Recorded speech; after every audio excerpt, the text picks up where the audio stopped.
वो दे। तो कदा ये धरतरी हमर कैसु करके करवावा ने।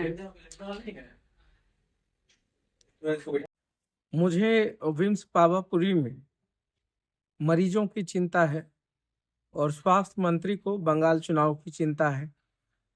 विम्स पावापुरी 2011 में इसकी नींव रखी गई थी और माना भी जाता है कि ये सबसे अत्याधुनिक संसाधनों से लैस अस्पताल है।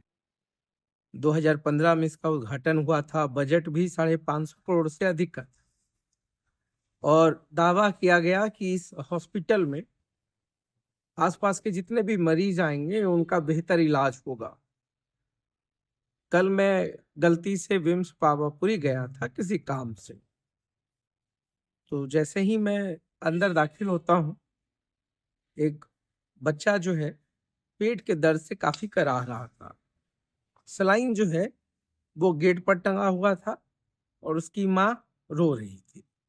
पूछने पर पता चला कि सीटी स्कैन करवाना है, पैसा है नहीं और बिना पैसा का कुछ होगा नहीं।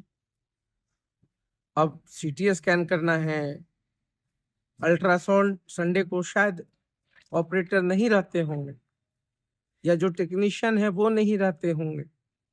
तो एक अलग सी बीमारी तो ये थी कि पेट का दर्द है, बच्चा तड़प रहा है और चूंकि उसका एक्सीडेंट हुआ है तो डॉक्टर ने सीटी स्कैन भी लिख दिया होगा।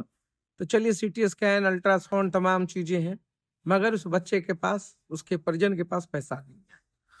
सवाल ये नहीं है कि परिजन किस मुश्किल के साथ वहां पर जद्दोजहद कर रहे होंगे, मगर फिर पता चलता है कि उसकी माँ जो है वो किसी से कहती है कि नहीं होता है तो मेरे आभूषण को ही कहीं गिरवी रख दो, मगर पैसे का इंतजाम कर दो।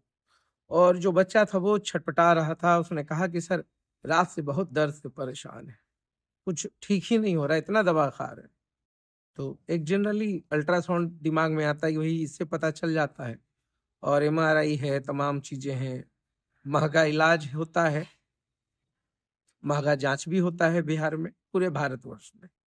मगर विम्स पावापुरी में जो वो पूरी मानवता वाला दृश्य था, वो कहीं ना कहीं मुझे भी कचोट रहा था, मेरे रिपोर्टर को भी कचोट रहा था। और उसके बाद पूरी व्यवस्था को समझने की कोशिश करते हैं, दीवारों को देखते हैं तो लगता है कि 600 करोड़ रुपया भैया, इतना पैसा खर्च हुआ और दीवारें कहाँ कहाँ से टूट रही होंगी, कहाँ कहाँ से सारी व्यवस्था टूट रही होंगी। मैं ये नहीं कहता हूँ कि भाई उसके लिए सारे दोष को जो है प्रबंधन या डॉक्टर पे ही दे दिया जाए। मरीज अधिक हैं, नालंदा से भी हैं, शेखपुरा से भी हैं, आसपास के कई जिलों से लोग आते हैं और ये मान कर आते हैं कि यहाँ बेहतर इलाज हो जाएगा, और होता भी है। हम ये तो नहीं कह सकते कि नहीं होता होगा, मगर क्या करें, डॉक्टरों की कमी तो है। मुझे ये बताया गया कि भाई विम्स पावापुरी में बहुत अच्छे अच्छे डॉक्टर आते हैं, दूर दूर से आते हैं, सभी की सैलरी भी बहुत अच्छी है, सरकार बेहतर सुविधा देती है। अब कितने दिन आते हैं ये बड़ा सवाल है, कितने स्पेशलाइज्ड डॉक्टर आते हैं ये भी एक बड़ा सवाल है। हार्ट का क्या स्थिति है ये सबको पता है, न्यूरो का क्या स्थिति है वो सबको पता है। साधारण जांच के लिए भी ना आपका दम फूल जाए। तो डॉक्टर की कमी हो सकती है। पेशेंट्स बहुत स्टूडेंट संभालते हैं, अब स्टूडेंट्स कितना बेहतर संभाल पाएंगे ये भी तो अभी वो सीख रहे हैं। मगर जहां तक हमने पढ़ा है कि धर्म की जो सबसे बड़ी परिभाषा है वो इंसानियत का है, और कहा भी गया है खिदमत खल्क, कहा गया जीव सेवा ही शिव सेवा है। इंसानियत की सेवा सभी किताबों में एक है।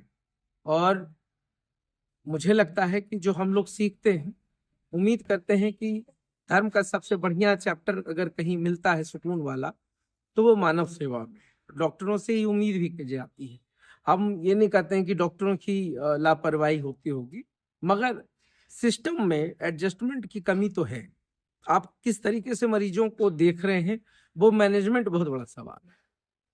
बच्चे हों, बड़े हों, कराते हैं, कोई इमरजेंसी पे लेटा हुआ है, कोई गेट पर लेटा हुआ है, कोई स्ट्रेचर पे लेटा हुआ है। तो ऐसा स्थिति क्यों है? मंगल पांडे मंत्री हैं भाई स्वास्थ्य विभाग, तो स्वास्थ्य विभाग के मंत्री हैं तो हम डॉक्टर से सवाल क्यों करें? और जितनी उपलब्धता होगी उतना मरीज आता होगा, उससे अधिक आता होगा, तो डॉक्टर कितना देख पाते होंगे? डॉक्टर खुद से कितना ईमानदार है अपने पेशे में या अपने ड्यूटी के प्रति? वो ड्यूटी के प्रति वो डॉक्टर जाने, उनका ईमान जाने, उनका धर्म जाने। मगर सवाल मंत्री जी से, ठीक है बंगाल में चुनाव है मगर बिहार कौन देखेगा? ठीक है आप प्रभार में जाइएगा, सुने हैं 600 विधायकों को भेजा जाएगा बंगाल चुनाव में पूरे भारतवर्ष से, 150 तो शायद लिस्ट बना है बिहार से, मगर बिहार को छोड़ करके बंगाल का कौन सा कीर्तिमान आप स्थापित करेंगे? वहां कौन सा नब्ज टटोलेंगे जब बिहार के स्वास्थ्य का नब्ज कमजोर है? बहुत सारे सवाल मन में चलते हैं, मगर कहीं ना कहीं वो टीस है। मैं पहली बार नहीं दूसरी बार गया था, पहली बार भी मेरे लिए बहुत अच्छा अनुभव नहीं रहा अभी पावापुरी में, और दूसरी बार भी अच्छा नहीं रहा। अगर कोई तड़प रहा हो और आप ड्यूटी करने के लिए सिर्फ बैठे हुए हैं तो ये भी गलत बात है। हालांकि हमने सुपरिटेंडेंट को फोन लगाया मगर नहीं उठा, संडे होगा, मस्त होंगे, कहीं व्यस्त होंगे, इसलिए नहीं उठाया। या हो सकता है उनको फोन बहुत आता होगा, मगर जब आप अधीक्षक बने हैं तो ये तो आपको भी पता है कि फोन भी आएगा, पैरवी भी होंगे, सब लोग होंगे। खैर चलिए, मोबाइल बंद नहीं उठाना ये आपके फितरत में है, मगर हमारा काम तो आवाज उठाना है, वो मेरे फितरत में है। अब आवाज भी उठाते रहेंगे, बेस पावापुरी हो या पीएमसीएच हो या एनएमसीएच हो। इंफ्रास्ट्रक्चर्स बहुत अच्छे हैं, इतना बढ़िया है कि सिर्फ डॉक्टर या वहां पढ़ने वाले स्टूडेंट, मैं ये नहीं कहता हूं कि मतलब आप लोग नहीं करते होंगे, मगर ईमानदारी से अगर अपने ड्यूटी को समझ लीजिएगा, पेशेंट्स को दर्द को समझ लीजिएगा, क्योंकि जब तक आप स्वस्थ हैं सब बाबू हैं, बीमार पड़ने के बाद लाचार हो जाते हैं, फिर आप कोई बाबू नहीं रहते हैं, फिर आश्रित बाबू हो जाते हैं। तो इसी आश्रितता को खत्म करना एक मौलिक अधिकार है हम भारतीयों का, शिक्षा और स्वास्थ्य, और ये दोनों में बिहार गड़बड़ाया। तो इन्हीं तमाम चीजों को मैंने कल देखा तो अच्छा तो नहीं लगा। शायद स्वास्थ्य मंत्री को यह वीडियो देखकर उनको भी अगर सुकून मिल जाए तो कोई बात नहीं, मत दीजिएगा ध्यान। अगर लगे दिल में कि कुछ करना चाहिए वो भी देखिएगा। तो देखते रहिए साथ, बहुत बहुत धन्यवाद।